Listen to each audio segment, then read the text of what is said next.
Hello, everybody. Welcome to the 11th session of Keysight Connect. My name is Ionel Ghiță. I'm a time-sensitive networking technology specialist at Keysight. And today I'm going to share with you a little bit of my experience of securing time-sensitive networking application, especially with MACsec. And before I begin, let me tell you why I've discovered this and I wanted to share with the world. So just a few months ago, I've received evaluation boards from a silicon vendor where all these technologies are put together. And these are brand new technologies that are used in automotive, industrial, aerospace, and some other mission critical application, including the future of 5G infrastructure. And these technologies are complicated. They are ratified by EEE, but there is a long way to walk until these technologies will be commercially available as well as stable for the environment. First of all, there will be a small introduction into these technologies. If you want more information, there is information on IEEE. There are a lot of other blogs and there are other presentation on the Ixia training channel. For each one of the technologies, you can also see several demos of these solutions.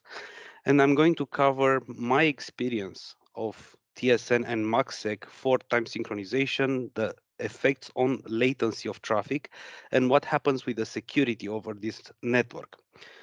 Also, at the end, I'd like to propose several scenarios. The way that I see it, it should be challenged in terms of technology and the way, if you are going to implement these technologies in your application, how you should test your systems and somewhere along the line what to expect in terms of the behavior. And of course, a little bit of conclusion and some pointers that I've learned over the time playing with these technologies. First of all, what is MACsec and what is frame preemption?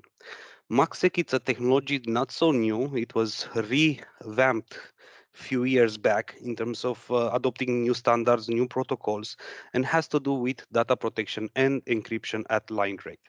This is done typically by the networking card, somewhere also by the software stack, but the main advantage, this is done in the silicon. So it scales with the line speed regardless of the data speed compared to IPsec, which is highly CPU intensive. So most of the chipsets of the networking card have support for this line rate encryption, regardless if it's 1 gig, 10 gig, 100, 400, or 800 gig. It has several mechanisms of doing that. First of all, it's a cipher-based encryption of data, and it has integrity check. Below, it's a very small depiction of how it works. So there is a new header that is added after the destination and the source MAC address, where is the sec tag, and at the end of the frame, just before the FCS, there is a integrity check value. This is another mechanism to validate that the payload has not been tampered. MACsec comes with a big advantage that it enables protection to replay. So if you have many in the middle attack, that mechanism does not work. It has all kind of specific elements within the protocol itself to integrate a packeting number. It has a mechanism of resetting this packet number and by frame, by time, and so on. And it has also a window mechanism. So in terms of security, this is a quite secure and well thought protocol, and it's very hard to tamper with that. Why it's so useful? First of all, it's done from the silicon, so it's very easy to integrate. It just requires a little piece of software from the operating system, and it has scalability and interop with all the other vendors in the market. So as I mentioned, it doesn't have, regardless of the traffic, there is linear scalability up to line rate, regardless of the packet size, the throughput, the type of protocols being used. And it's also very robust. So this is why it's adopted for automotive. This is why it's very appealing for the aerospace industry as well as the 5G, as it gives a lot of protection without having the penalty cost of processing the data. What is frame preemption? This is another standard that was defined, there are actually two of them, defined by IEEE. It enables to pause the transmission of a frame if a frame with a higher priority comes on the line. So it has a possibility to say, okay, halt the transmission, stop in the middle of the frame. I have much more important traffic to send. And then when that important traffic is sent, the, the regular traffic will be resumed. So there are two concepts here, preemptible stream and express stream. Preemptible means the low priority, the traffic that I can stop and then resume once the express traffic, the high priority traffic comes. On the line, it will look a little bit like a staggered type of load with all kind of segments in between the traffic where the express traffic is actually prioritized on top of any other traffic on the line.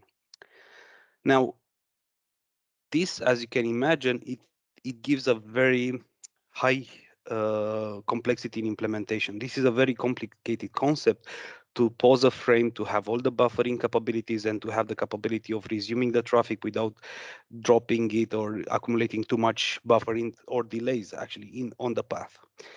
What happens if there are multiple VLANs? What happens if there are multiple networking cards on the same device? So on. So it is a really complicated technology, and giving this option of interrupting the traffic makes also an overhead on the line.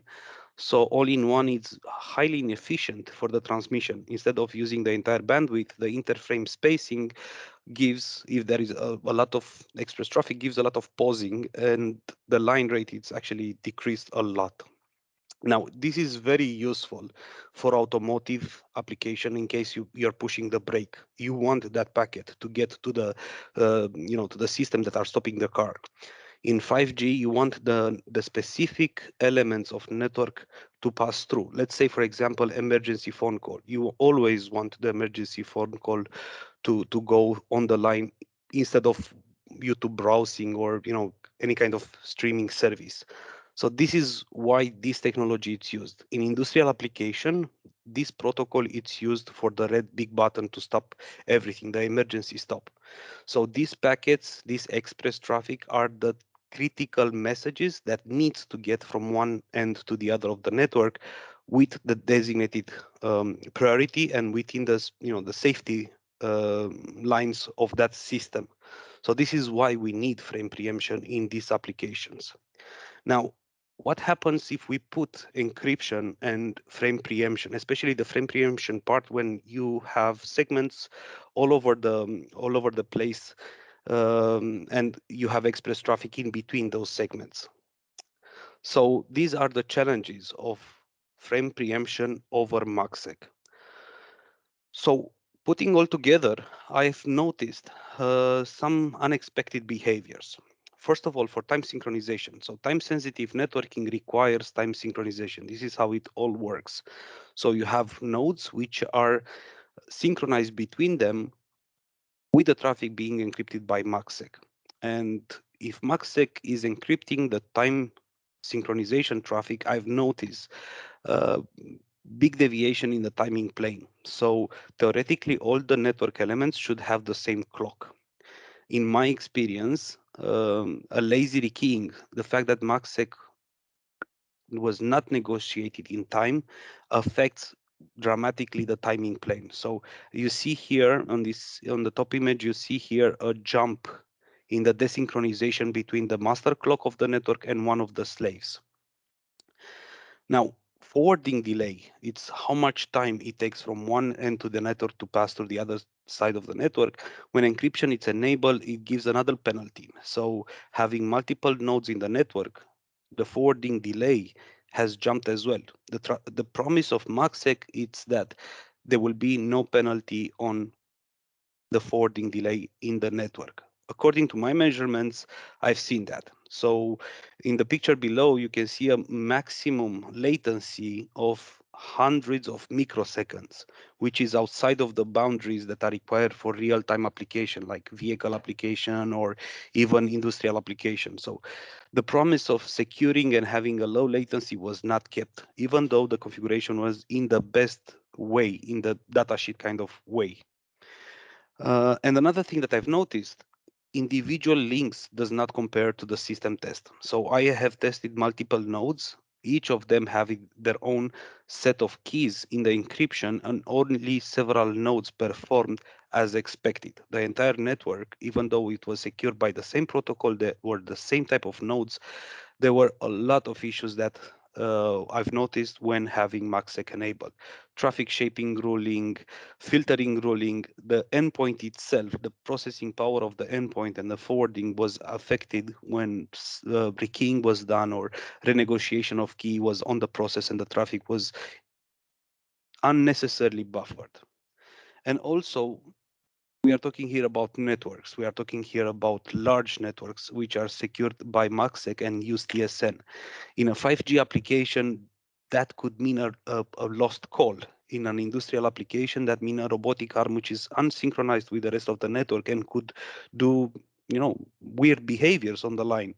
So instead of welding at the right spot, it could weld in the wrong spot. And also, what happens if you push the red button to stop the production line? That specific button may not stop in time, so people could be harmed or materials could be lost on the production line itself. In terms of latency, my experience was not the right way, at least as it promised by the IEEE standard. So the MACsec nodes that I've tested introduced a quite weird store and forward delay. So instead of being a linear based on the packet size on the network, it grew. So each packet size has had its own delay over the networks. The larger the packet, the bigger the forwarding delay it was accumulated, which was not my expectation, and this is bad. This is really bad in terms of real-time application, because you have a mixture of frame sizes, and then you have no predictability on the delay that the network is promising. Uh, I've noticed also um, the slaves, the timing slaves in the network took longer to synchronize with the network than before. In automotive specifically, there is a hard requirement of few hundred milliseconds for the nodes to be available.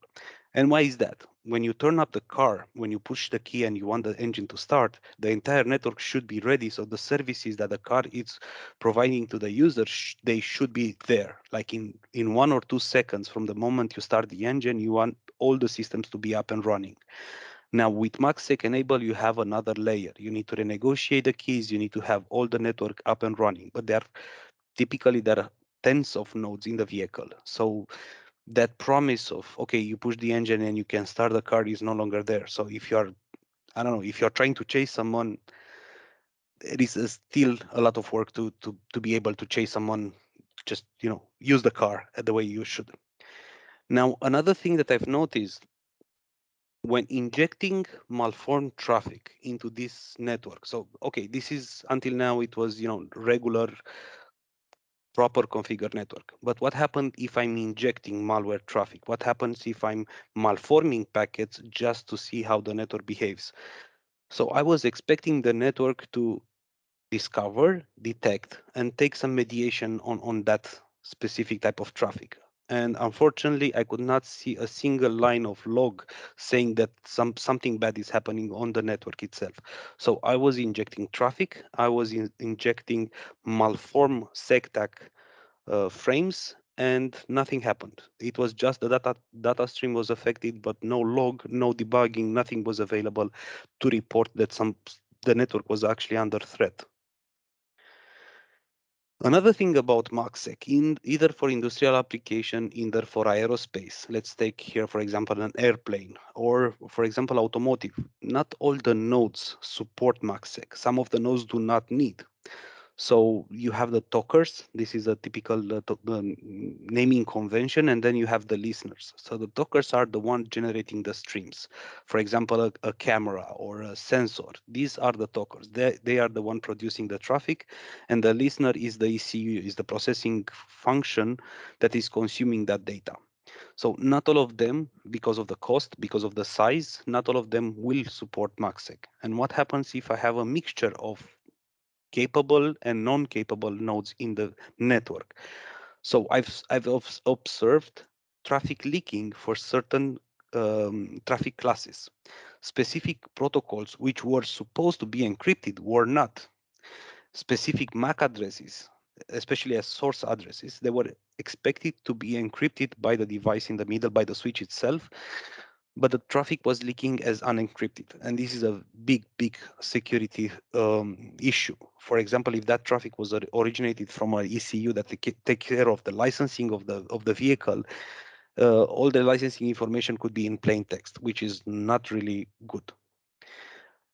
Another thing with hybrid nodes, one of them support, one of them doesn't.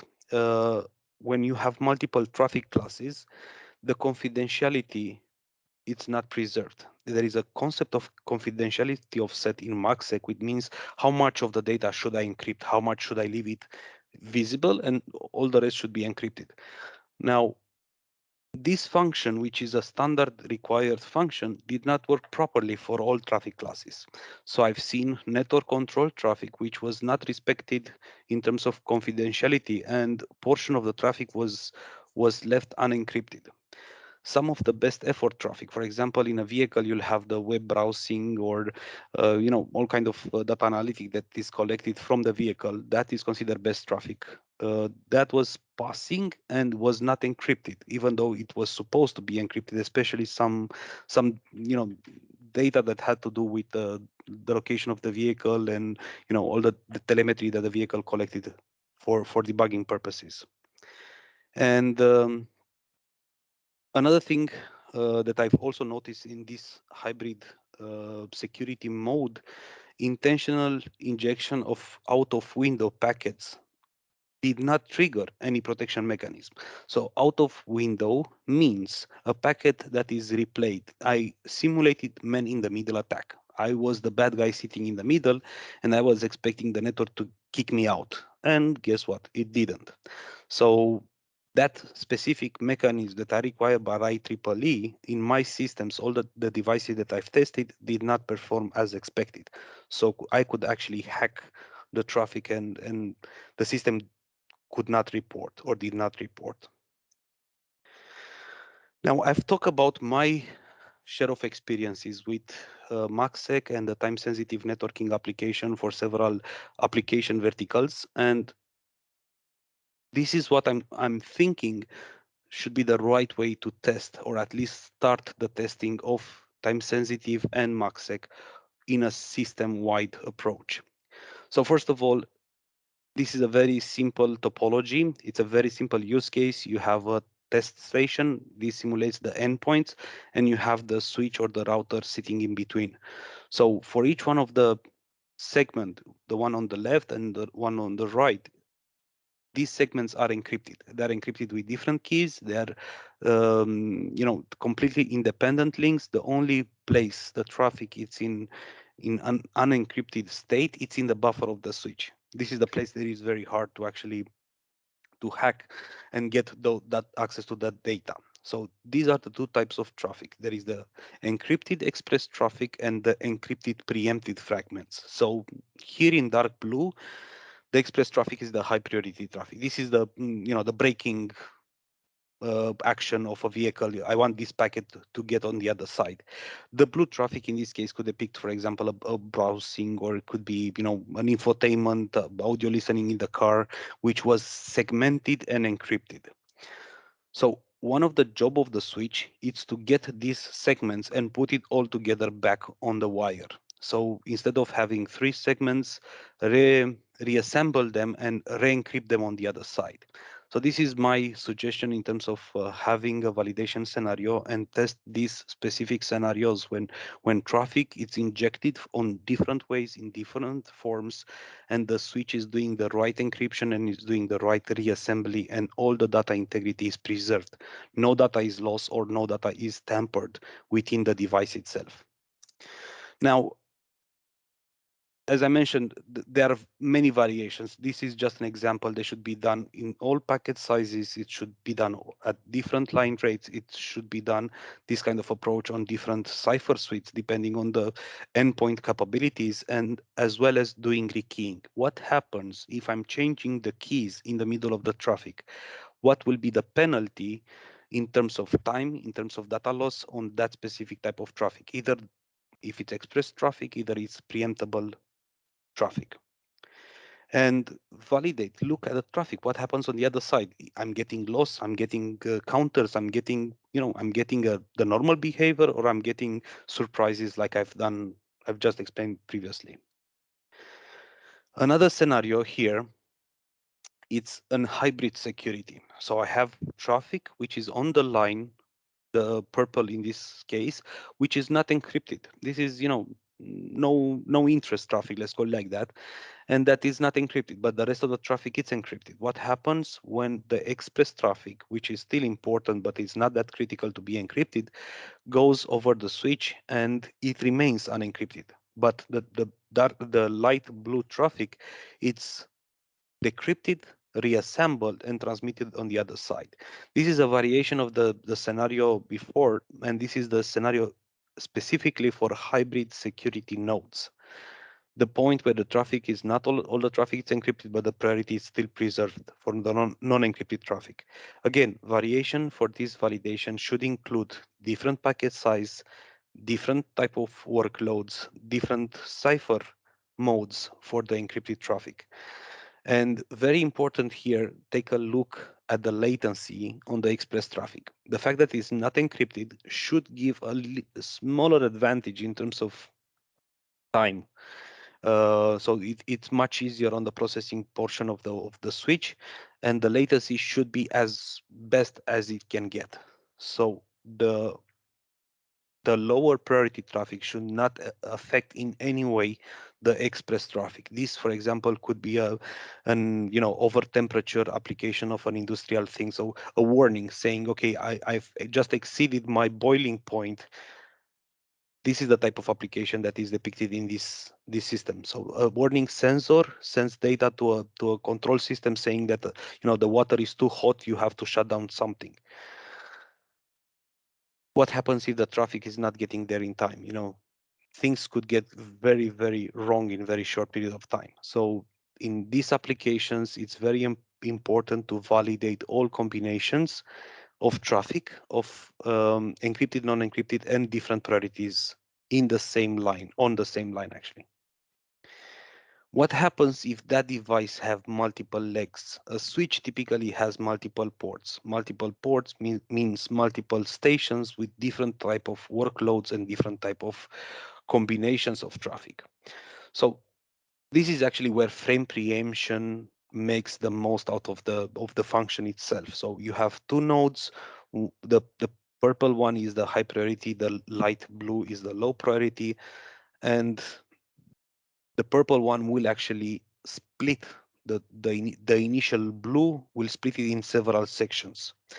So this validation, it's very important, especially when you have multi-nodes with multiple priorities and you want to be sure that the data it's encrypted properly, it's decrypted properly, and it's re-encrypted. So going from left to right here, uh, you know, it might be in this application, it might be an airplane control system. So you have the regular, let's say, web browsing, and then you have the avionics control systems. No matter what happens, the avionics control system should have the higher priority, and all the other traffic should wait in the queue until the high priority it's terminated. So in this case, the high priority traffic will segment on the receiver side, and there will be 3 segments of data that are going to be received because of the high priority, which has precedence on the line.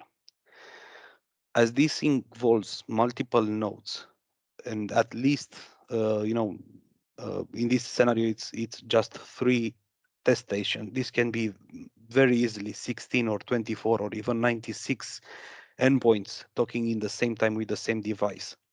So it's important to validate all these scenarios, all these workloads, and as I mentioned, test different cipher suites for different segments with different endpoints. That could definitely affect a lot, especially some endpoints do not have an extended Windows support, so they are embedded devices. So those combinations could highly affect the stability and also the latency through the system. And again, do rekeying. Test the system in the worst case scenarios. Now, another function to test is the capability of reassemble. So on the test station 3, the one on the right in this picture, we need to consider and we need to measure if the segmentation of traffic was done properly and no data was lost or tampered by the switch sitting in the middle. Just a variation of the scenario before, when the nodes do not support encryption, what happens with the traffic? Because even that their traffic might be with high priority, they, due to the, I don't know, legacy support or being the very low end processing system, they do not support MACsec, but still they have very important traffic to send. That connection is not encrypted. That connection is not secured. But what happened when you want to talk with a hybrid mode, secured and non-secure? This is another example when the switch should be able to decrypt properly and segment the non-critical priority traffic. On the test station 3, the one on the most right in this picture, we should check that the pre-encrypted traffic was properly decrypted and segmented in the right way, so that no data is actually lost on the low, on the line itself. And in the same time, validate that the express traffic, the purple traffic, does not accumulate penalties due to the segmentation of the non-priority traffic on the lower side here in the light blue. Now, as I mentioned, frame preemption consumes a lot of um, bandwidth from the line, and it has a high overhead and a low line consumption. So it's highly inefficient. So having these scenarios with hybrid security, with all type of traffic, validates also the deployment in terms of throughput, latency, as well as line efficiency. And also in terms of frame preemption, always verify that the statistics and all the data that is exposed by the switch, it's actually confirming the measurements that were done. My experience is not all the counters were populated. When playing with on the encrypted line with tampered traffic, nothing reported that I was actually sending malformed traffic. And also, it's important when securing the lines to have the right key parameters and that having the right keys renegotiated at the right time. Otherwise, the traffic is lost. So it's important to design in such way the test scenarios to validate the worst case scenarios and the highest load that can be achieved on that specific integration of system. Another example, and I believe this is the last one that I have, and this is the worst, I would say, in terms of automotive or industrial or even aerospace application. All the traffic is encrypted. All the traffic has a on the left side, initially, it was not yet prioritized properly. So the prioritization is done on the switch itself. So from the dark blue, it became the purple. And that is the job of the switch to decide and to qualify and say, okay, now this becomes my high priority towards the other side of the network. So in this example, the switch is changing the priority class. So I'm sending encrypted traffic, I'm sending traffic which should be segmented, but the switch is doing a reprioritization in the middle and is changing the way the traffic is retransmitted on the right side. So this classification, this reclassification of traffic classes and this re-encryption mechanism, it's very stressful for the switch because they need to decrypt, they need to prioritize, and then it needs to re-encrypt all that traffic and change also the MAC portion of the data transmission on the line. So this scenario, it's really stressful for the switch, and it has a high probability of packet loss and data corruption as well. So check that all the MACsec parameters are properly configured and the proper classification of traffic is done. Verify that all the rekeying does not affect the traffic reprioritization, reclassification, as well as the preemption on the right side. So having the right test tools gives you the option to follow all these counters and give you the option to monitor all these complicated scenarios. So as I mentioned, verify the preempted fragments, check the payload, check that there is no indication of bad ICVs, and also validate the frame preemption statistics. Not all the counters always get properly populated. So this is why validation is really necessary when integrating TSN with MACsec for automotive, industrial, aerospace, or 5G application.